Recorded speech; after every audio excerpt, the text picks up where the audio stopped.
Now we are on question number 6. This is a shopkeeper offered a discount of 10%. एक shopkeeper है, वो कितना percent discount offer करता है? 10%. If a businessman buy a jeans, mark price कितना है jeans का? 1450 रुपीज एंड 2 शर्ट्स, हर एक शर्ट कितने रुपीज की है? 250 की. आपको बताना है कि टोटल उसका सेलिंग प्राइस कितना होगा. ठीक है भाई, तो हम देखिए क्या करेंगे. पहले हम ये बात करते हैं कि टोटल कॉस्ट प्राइस कितना है. तो टोटल कॉस्ट प्राइस कितना होगा, या मार्क्ड प्राइस, सॉरी. देखिए शर्ट का प्राइस कितना है, सॉरी जीन्स का प्राइस कितना है? 14,050 प्लस एक शर्ट का कितना है? 850 और खरीदनी कितनी है? 2 शर्ट, तो 2 से मल्टीप्लाई कर देंगे. तो 1450 plus 1700, so it will be 3150 rupees. ये तो क्या है? हमारा मार्केट प्राइस है. और डिस्काउंट परसेंट कितना दिया है? 10%. तो हम बात करते हैं कि डिस्काउंट कितना होगा. तो डिस्काउंट का फॉर्मूला लिखवाया है आपको, discount percent upon marked price into 100. यही होता है. सॉरी, डिस्काउंट होगा क्या? 10% ऑफ मार्क्ड प्राइस, क्योंकि किस पे कैलकुलेट किया जाता है? मार्क्ड प्राइस पे. तो 10% ऑफ मार्क्ड प्राइस 0000. तो कितने रुपए उसको डिस्काउंट मिलेगा? 315 रुपीज. तो फिर कितने में बेची जाएगी वो चीज? डिस्काउंट के लिए क्या करेंगे हम? माइनस करेंगे. 3150 में से 315 को हम माइनस कर देंगे, तो हमारे पास आएगा 2835 रुपीज. तो इतने रुपए में वो जीन्स और शर्ट बेचे जाएंगे. ये उनका क्या होगा? सेलिंग प्राइस होगा. इस तरीके से हम डिस्काउंट वाले क्वेश्चंस को सॉल्व करते हैं.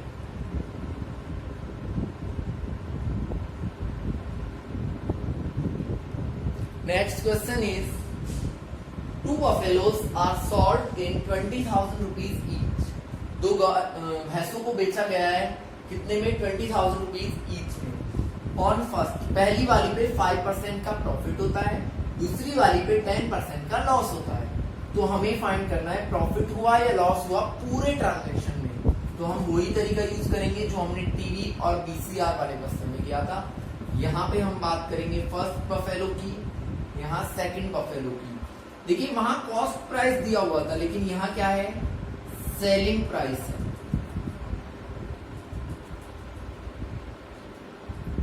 दोनों का ही कितना है? 20,000. तो होल की अगर हम बात करें तो सेलिंग प्राइस कितना हो जाएगा? 20 प्लस 20 कितना हो गया? 40,000 रुपीज. ये क्लियर है भाई? अब हम बात करते हैं सेलिंग प्राइस का फॉर्मूला क्या होता है. देखिए हमारा फर्स्ट वाले में क्या हुआ है? गेन, यानी कि प्रॉफिट. और प्रॉफिट का फॉर्मूला होता है selling price minus cost price. ये सबको पता है.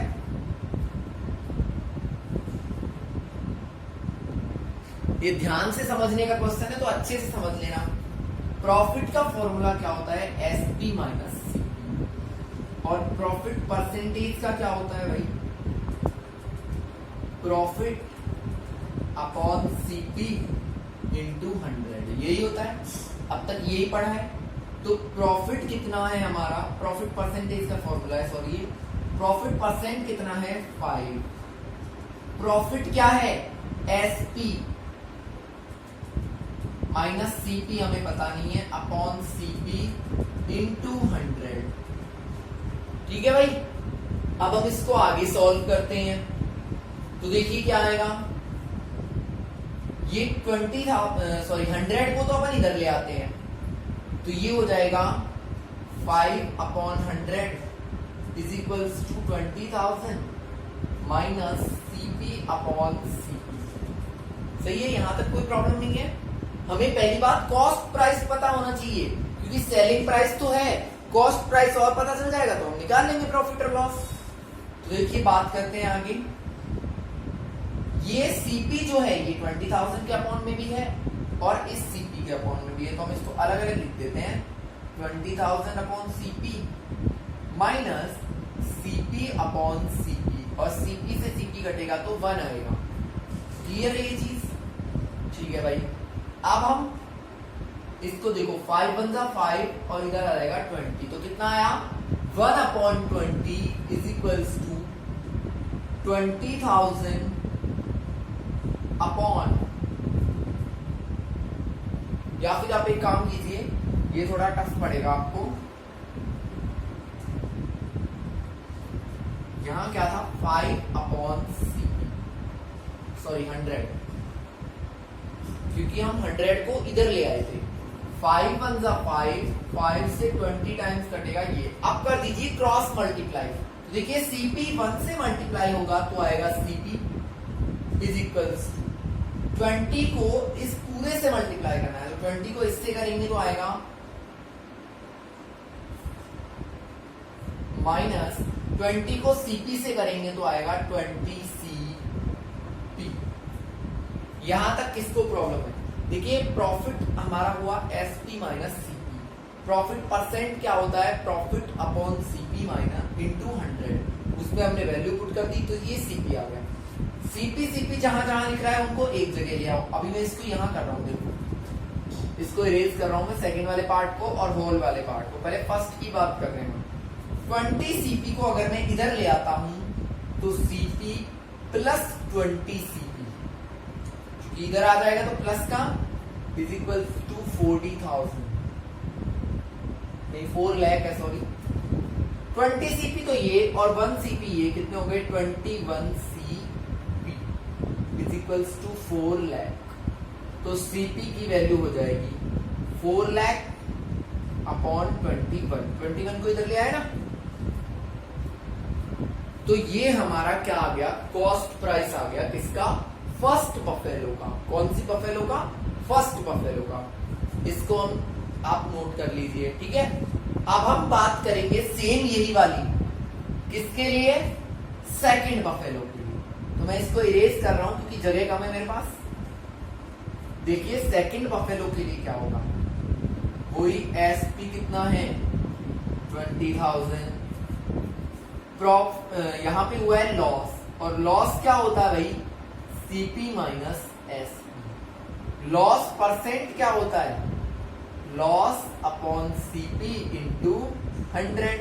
वैल्यूज पुट करो, लॉस परसेंट कितना है 10 इज इक्वल्स टू लॉस की वैल्यू क्या है? CP minus SP upon CP into 100 को इधर लाएंगे तो क्या हो जाएगा 10 अपॉन 100, 0 से 0 cancel is equals to CP minus SP. SP की जगह क्या लिखोगे 20,000 क्योंकि दे रखा है, अपॉन सीपी। देखिए क्रॉस मल्टीप्लाई करोगे तो सीपी इंटू 1 करोगे सीपी, और 10 इंटू इसको करोगे तो 10 सीपी माइनस 2 लाख हो जाएगा। ठीक है भाई, इसको 10 से मल्टीप्लाई किया 2 लाख। 10 सीपी को या फिर सीपी को तो इधर ले जाओ और 2 लाख को इधर ले आओ तो आ जाएगा 10 CP minus CP is equals to 2 lakh. तो ये हो जाएगा 9 CP is equals to 2 lakh. तो सीपी की जो वैल्यू होगी वो आएगी 2 लाख अपॉन 5 zeros आएंगे क्योंकि 4 तो ऑलरेडी है एक इसका। सीपी हो जाएगा 2 लाख अपॉन 9। तो ये फर्स्ट बफेलो के लिए हो गया और सेकंड बफेलो के लिए हो गया। अब हम दोनों का कंबाइंड बात करते हैं। देखो दोनों का कंबाइंड मतलब होल ट्रांजैक्शन में क्या होगा। तो होल ट्रांजैक्शन में क्या होता है, दोनों का प्लस करते हैं। एसपी तो कितना आएगा 20,000 प्लस 20,000 मतलब 40,000 रुपीज, और सीपी कितना हो जाएगा। देखो पहले वाले का तो क्या था 4 लाख अपॉन 21 और दूसरे का क्या है 2 लाख अपॉन 9, यही है। तो अब हम कंबाइंड में बात कर रहे हैं, दोनों का हम लेंगे एलसीएम, ठीक है भाई। दोनों का एलसीएम आएगा 63, तो यहां आ जाएगा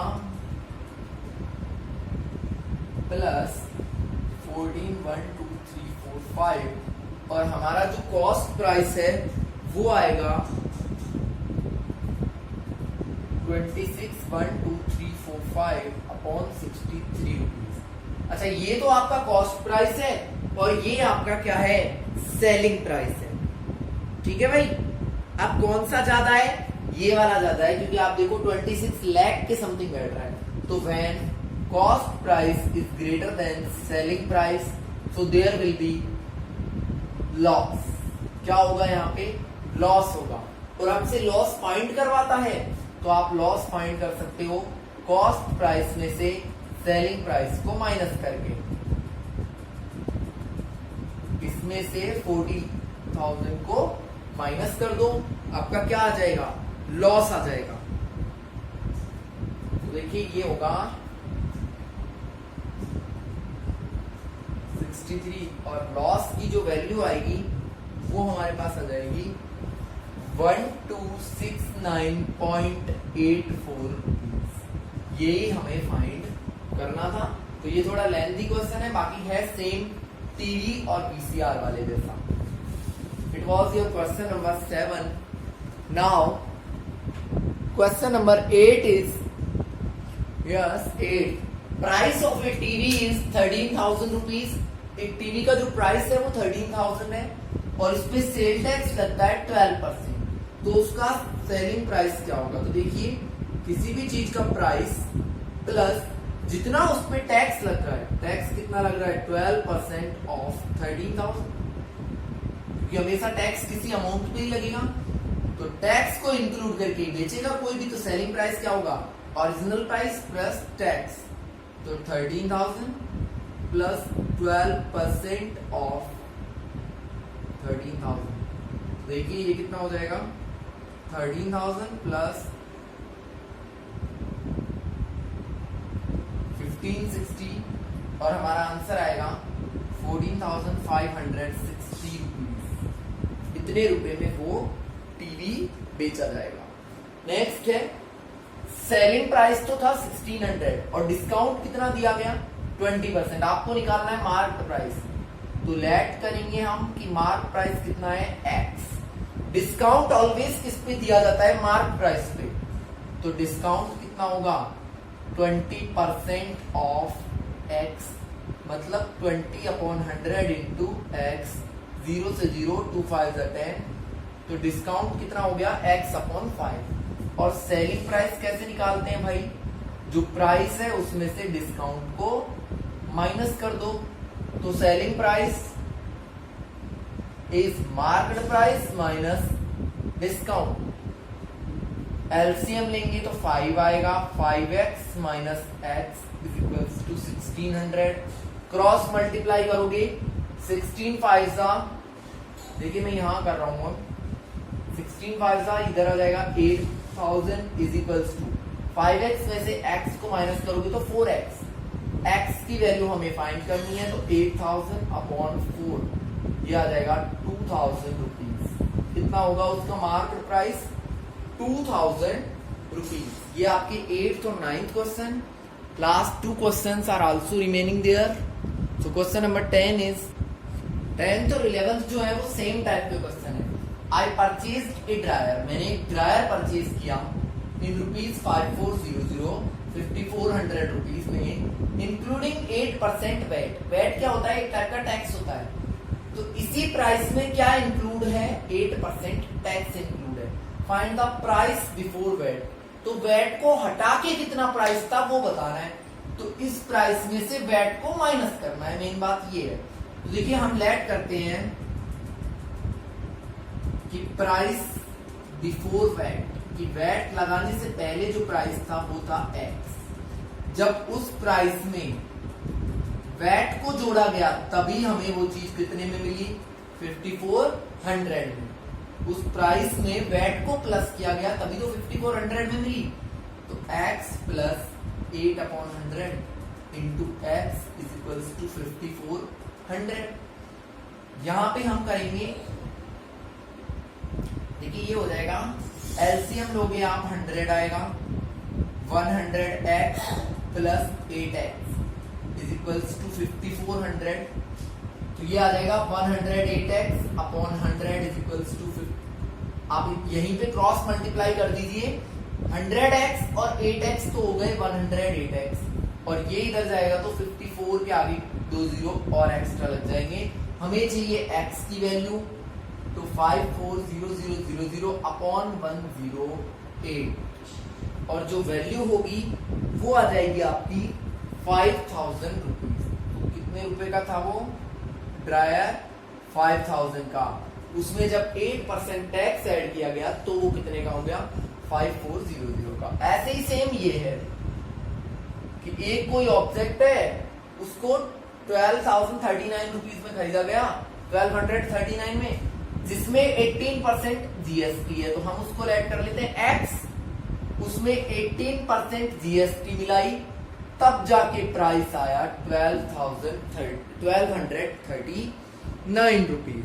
ठीक है भाई, तो x plus 18/100 into x is equals to 1239।